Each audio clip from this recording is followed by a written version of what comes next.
Hai, kembali lagi di channel Klise Film, channel yang mereview film-film terkenal sesuai permintaan kalian.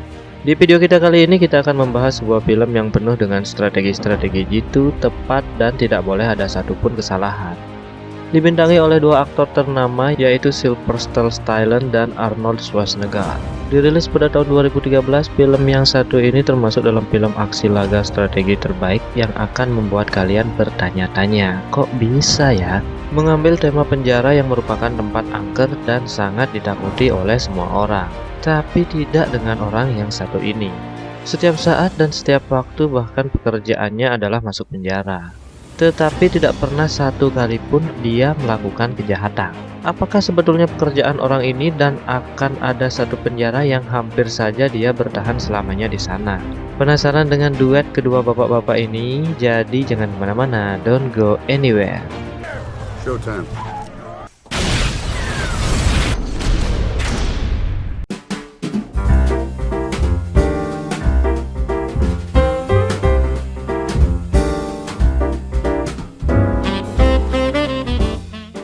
Di sebuah penjara di kota Colorado terlihat seorang tahanan pria yang sedikit membuat keributan di sana. Setelah itu dia akhirnya di sel di ruang isolasi. Berselang beberapa hari, tiba-tiba di luar penjara ada sebuah mobil yang meledak. Sontak penjaga di sana melihat tahanan melalui CCTV dan aman, tidak ada masalah. Ternyata pria yang tadi kabur dengan menggunakan baju pemadam dan sudah berada di dalam mobil. Pria ini bernama Ray Breslin, dibantu oleh istrinya Rose dan teman karibnya Hush. Breslin adalah seorang yang bekerja di perusahaan independen yang dikepalai oleh Clark, merupakan sebuah perusahaan penguji sistem keamanan di mana kelemahan sistemnya akan dikaji lagi agar keamanannya lebih ditingkatkan. Ray menjelaskan bagaimana caranya kabur dari penjara yang tadi. Caranya hanya memperhatikan 3 hal, yaitu mengetahui tata ruang, mengerti rutinitas, dan bantuan dari dalam atau luar. Hanya dengan ketiga hal itu, Breslin bisa keluar dari penjara yang ketat dan canggih sekalipun, bahkan dengan kode angka jika ingin masuk ke ruang tahanan. Break requires 3 things. You know the layout. The weak side is obvious. Besoknya Breslin didatangi oleh wanita misterius yang bernama Jessica Meyer dan mengaku bekerja untuk CIA. Jessica sedang menyelidiki sebuah tempat penahanan untuk orang-orang yang dianggap penting, tetapi sampai saat ini tempat tahanan itu tidak diketahui keberadaannya. Artinya ada sejumlah kelompok yang memang membuat penjara khusus orang-orang penting dan tahanan yang sudah masuk tidak akan pernah keluar lagi. Walaupun banyak keraguan dari Hush, teman karibnya Breslin, dan Rose istrinya, tapi Breslin tetap saja mau melakukan pekerjaan ini, yaitu masuk penjara itu dan mencoba keluar lagi. Dengan kesepakatan $5 juta pembayaran tentunya, akhirnya Breslin pun berangkat ke New Orleans, Los Angeles. Breslin bersiap-siap untuk penjemputan, tapi sebelum itu dia diberi alat pelacak, diberi nama palsu yaitu Portos, dan kode akses untuk keluar jika sudah tidak kuat berada di dalam penjara tersebut. Setelah semuanya sudah siap, dia pun menunggu di sebuah jalan, tapi tiba-tiba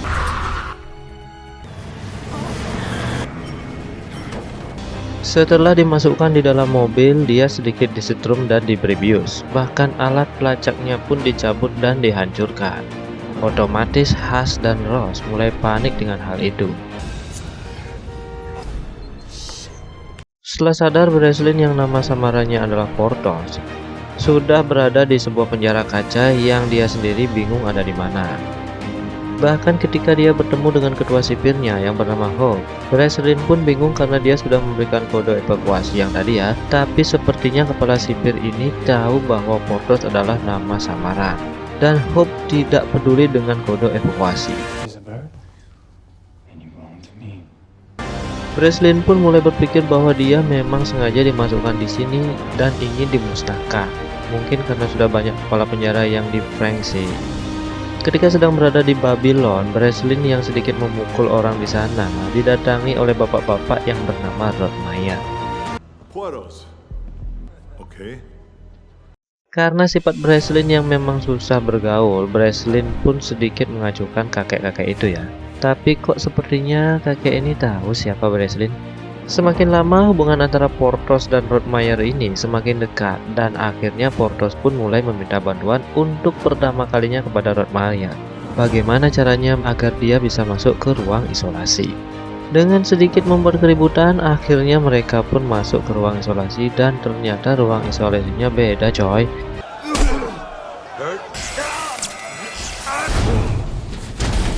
Di sana mereka dimasukkan ke ruang kecil dan disinari lampu dengan cahaya yang sangat-sangat terang agar mereka kepanasan dan garing seperti ayam crispy mungkin ya. Setelah itu Breslin meneliti satu persatu hal-hal yang mendetail dan kompleks. Bahasa gue keren nggak? Sampai dia akhirnya menyuruh Rottmeier mencari lempengan besi dan memutuskan untuk kembali ke ruang isolasi, mencoba mencari jalan keluar di sana. Setelah kembali di ruang isolasi, dia mulai mencari jalan keluar dengan menggunakan rumus fisika loh, yaitu menggunakan karat dari baut yang akan memuai ketika terkena uap. Nah, uap itu dihasilkan dari keringatnya yang akan digunakan Breslin untuk mengangkat baut yang ada di bawah ruang isolasi tersebut. Aluminum rivets to hold those. Expand the snap right. 100 degrees centigrade steel is workforce. If I can get Benar saja, setelah Breslin dan Rottmeier bisa masuk ke ruang isolasi lagi, Breslin mulai melakukan eksperimennya. Sedikit demi sedikit melepas baut dari penutup itu. Dengan pengalihan yang dilakukan oleh Rottmeier, Breslin menutup CCTV yang ada di sana dengan sepotong roti. Dan akhirnya dia pun mencoba naik karena memang Breslin curiga dia berada di bawah tanah. Setelah tidak sengaja menyebabkan salah satu pompa air di sana putus, akhirnya Breslin berhasil naik ke atas dan dia sangat terkejut. Ternyata dia berada di sebuah kapal besar yang berada di lautan lepas.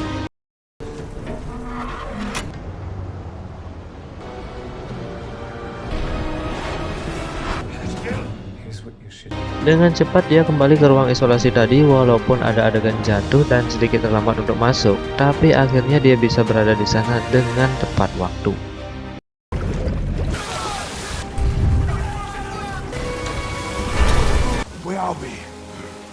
Tak diduga dan tak disangka, ternyata si Drape yaitu bosnya Breslin sendiri yang memasukkan Breslin ke dalam penjara itu.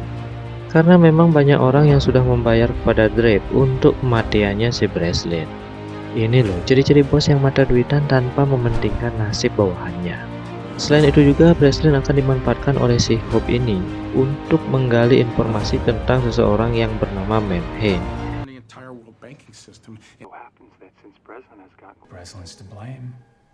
Setelah Breslin disiksa secara fisik untuk melemahkan mentalnya, tapi Rottmeier selalu menyemangatinya karena dia tahu bahwa dia bisa membawanya keluar dari sana.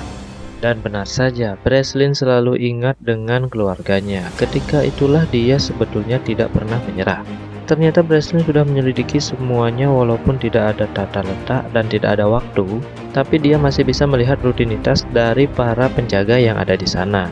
Setelah memberitahukan semuanya kepada Rottmeier tentang bagaimana rutinitas penjaga itu, dia pun mulai merencanakan agar dokter yang ada di sana mau bergabung.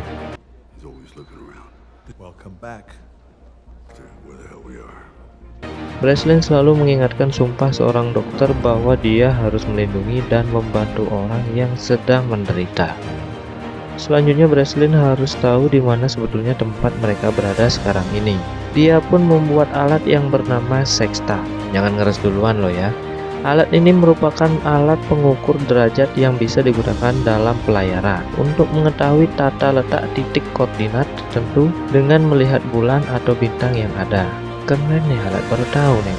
Ketika Breslin memberikan alatnya ke Rottmeier, dia terlacak oleh kamera seperti menyembunyikan sesuatu yang ada di bawah meja. Untungnya alat itu sudah diamankan oleh Rottmeier.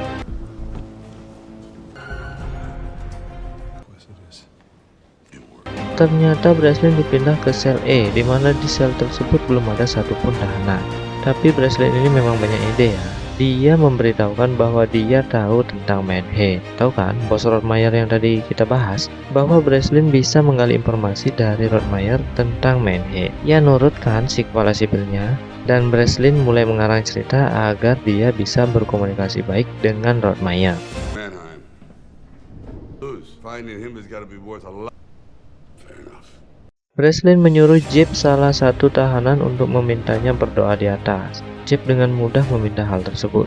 Tujuannya adalah Jeep agar bisa menggunakan sextant yang tadi dan tahu posisi mereka itu ada di mana. Setelah berhasil dan dilihat oleh Breslin, dia pun mulai meneliti dan memastikan bahwa dia berada di perairan tenang di dekat Maroko. Wow, sudah seperti komputer otaknya orang. On the water. You're the China Sea. Just a guess. International. Akhirnya Breslin melakukan pendekatan dengan dokter yang ada di sana. Dia mulai sedikit demi sedikit membuat dokter tersebut mengingat sumpahnya. Akhirnya dokter itu pun luluh ketika Breslin menyuruh membaca sebuah buku yang ada di ruangan Hope. Ternyata dokter itu mau membaca. Setelah dokter itu melihat, Breslin pun mengatakan kepada dokter itu bahwa buku itu pengarangnya adalah dia sendiri. Akhirnya dokter itu mau menuruti tindakan Breslin. Now Javed has to do his part. Dengan sedikit membohongi Hope tentang keberadaan Manhead, di kamarnya Breslin mulai memberikan kode palsu ketika akan melancarkan aksinya besok. Ketika dokter sudah mengirim email ke temannya Rottmeyer untuk penjemputan, Breslin, Rottmeyer, dan Jeep membuat kegaduhan total di dalam penjara itu. Hal inilah yang dimanfaatkan ketiganya agar bisa melawan penjaga dan mencoba kabur. Rencana awal mereka pun gagal dikarenakan Hobbs mengunci semua pintu yang membuat mereka bertiga seperti tikus yang terpojokkan. Itu kata Hobbs ya. The rats back to their cages. Sampai akhirnya Breslin memiliki ide cemerlang untuk masuk ke ruang kendali dan mematikan mesinnya. Jeep yang menyuruh Rottmeyer dan Breslin untuk duluan, yang ternyata Jeep sudah pasrah karena dia sudah tertembak ketika mereka bertiga dikepung oleh anak buahnya Hope. Rottmeyer akhirnya mampu keluar setelah Breslin berhasil masuk dan mematikan mesin kapal itu. Rottmeyer mendapatkan sedikit perlawanan tembak-menembak di sana. Untungnya penjemputan helikopter sudah tiba. Dan Breslin yang ingin juga keluar dihalangi langsung oleh Hobbs yang berhasil membunuh Jeep. Breslin yang memang sangat pintar, dia masuk ke tabung penyulingan dan bersembunyi di sana.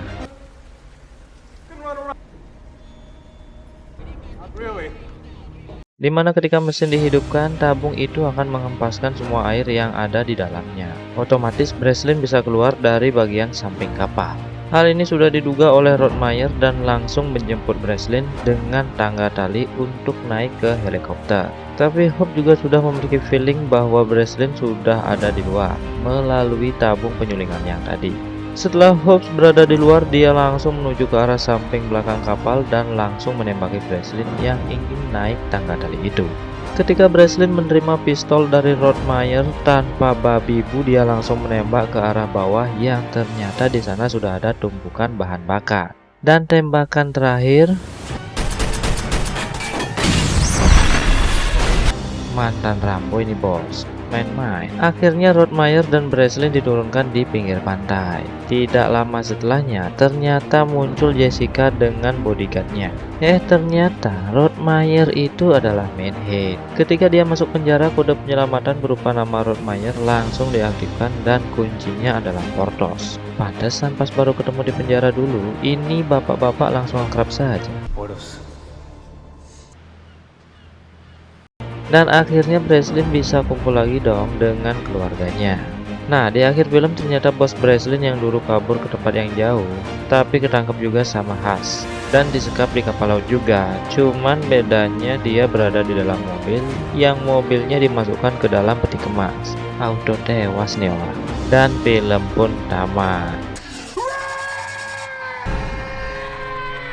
Sebuah film strategi keren yang berisi taktik pelarian dari penjara, tapi kalau napi asli yang praktekin kayaknya nggak mungkin deh. Seperti biasa, tonton film aslinya ya, dijamin lebih menegangkan pokoknya.